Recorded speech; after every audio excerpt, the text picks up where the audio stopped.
Hey, what is up, guys? It's Magic Mike here, and we are coming back at you guys with kind of this is gonna be more of a meta review. I know I said I was gonna do these every day, but I actually underestimated how much I would be at work, and I thought I could get more in time for the games.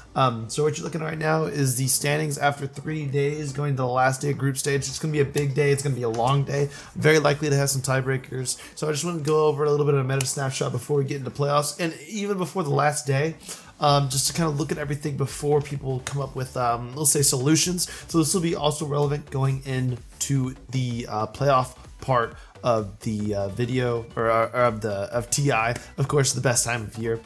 Okay, one thing I wanted to say really quick is that this is actually going to be only a meta review, and we're not doing fantasy anymore because I actually missed it on both days. I got home about 30 minutes ago and I could not put my fantasy in, so I kind of have to give it up considering that I missed 2 days and everybody's already, my second day was very terrible. I also won't be doing match predictions for today, but whenever we get to bracket play, I'm going to be going through and actually doing match predictions like I did in my first video, but I thought it was kind of irrelevant and I was probably really off, and these are just best of twos. A lot can happen, and you know, when you're facing elimination versus just another group game, I think that you have a different attitude and a different mindset that you just, you know, won't get by themselves. So we're just going to look really briefly and really quickly at the groups and what they're saying. China, really good this TI. I probably underestimated some of them. I know Astra's only 5-9, but the other 3 Chinese teams are up there. And when I say up there, they're a cut above the rest. I will say PSG looking really good. Wasn't too sure. I think the biggest surprise is IG looking good, even though Kaka didn't really get me any good points week 2, but they're up there. One thing I would like to know is you see EG only going 8 and 6. We thought probably they're going to be more on the top of this little chart. VP doing well as they typically do in groups. OG also doing very well considering they did not practice with their offlaner for a lot of boot camp. What's another surprising thing? I know I was hating on SA a lot, but Beast Coast showing up when it matters the most. Something that I wasn't sure they're going to be able to do considering most of the year they weren't that good. And Thunder Petter already eliminated.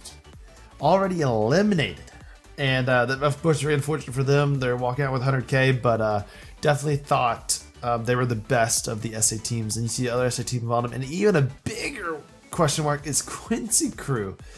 Not looking that good, and their star mid laner also probably not having one of his best tournaments, but of course it's not just one person to blame. It is a whole team. Maybe it looks like they're still trying to play like they did it in NA, and I'm not sure if it's quite working. Fnatic going 4-10. SEA not being as strong as they normally are. What else is kind of unique? I think that pretty much covers it.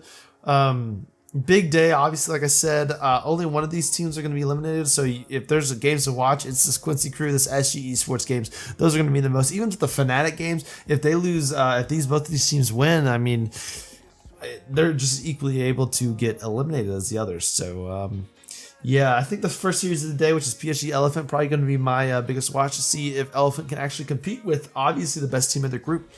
So yeah, we're going to go into a little bit of heroes. I wanted to look at total presence, which is this thing on Dota Buff. You can go and look at it yourself.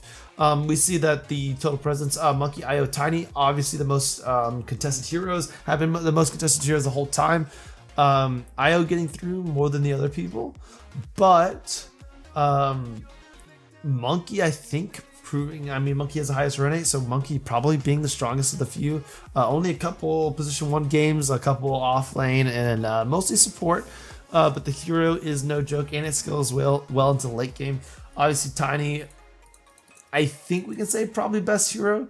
I think one thing that we will have to look at the most is that this Weaver pick, which people thought was strong, is actually stronger as a support rather than a core or position 1. So I thought that was interesting. I don't know the exact thing. I tried to look really quick, but I had to look through all the games. I wanted to get this out, obviously, before we get too much in the TI. But Weaver being played mostly as support, very interesting. Shaker being the most picked. If we go here, I just have the most picked heroes. We got Shaker being the most picked. ET, I think being ET and support Weaver being the premier counters to this Tiny hero is my guess. Also, this Tidehunter hero fell in win rate quite a bit. quite a bit, even though it's being one of the most played heroes at a 52.5%. Also, if teams wanted to, they could pick heroes to specifically counter the tide, but it hasn't been really shown yet. I've seen like ogres and Jakiro 5s quite a lot, so that's kind of interesting. But as we go back to the total presence, excuse me, we see Morphling with 17 picks. Not sure how much there was Shaker, but Shaker's in every game, so I'm saying that most games that this Morphling is in, Shaker's in. I've seen all of them, but 64% win rate can't be denied. Where's this Ember Spirit hero was also still at a 6.67% win rate.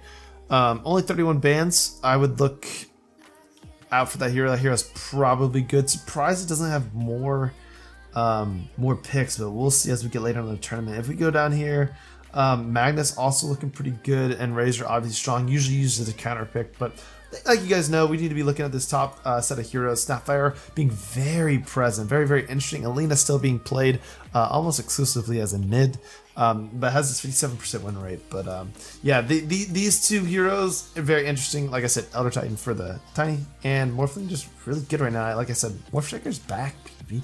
And you expect Storm Spirit to have a decent win rate whenever you have good Storm Spirit heroes or Storm Spirit players playing the hero. So yeah, and Invoker actually creeping back up there. Total presence actually top 5. So kind of shocked by that, not gonna lie. And the 42% win rate shows that it's versatile, but is it probably not worth it that much, but it is being banned quite a bit, so not sure how much you can take into effect its win rate. But yeah, so looking forward in the tournament, I think we're going to look at more Monkey King bans. I think that is more likely for that hero to be banned, especially against like OG and other teams that can really flex that hero as we go later on in the tournaments. There are a lot of IO counters, but as you get later into the tournament, which are the best of the best teams, they typically try and stay away from this IO hero, or as in they try and ban it. Let me be more specific. This hero on certain teams is very good, and it is threatened as a core. I'm not sure it's being played a lot as a core, but I think this 40% win rate is kind of deterring people from banning it a lot, but it's picked in almost every game that it wasn't.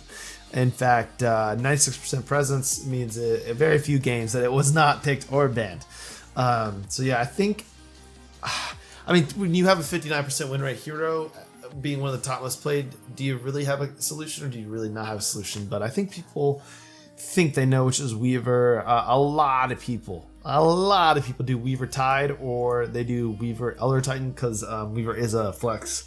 Elder Titan seems to be maybe good on its own, considering it's the second most played hero.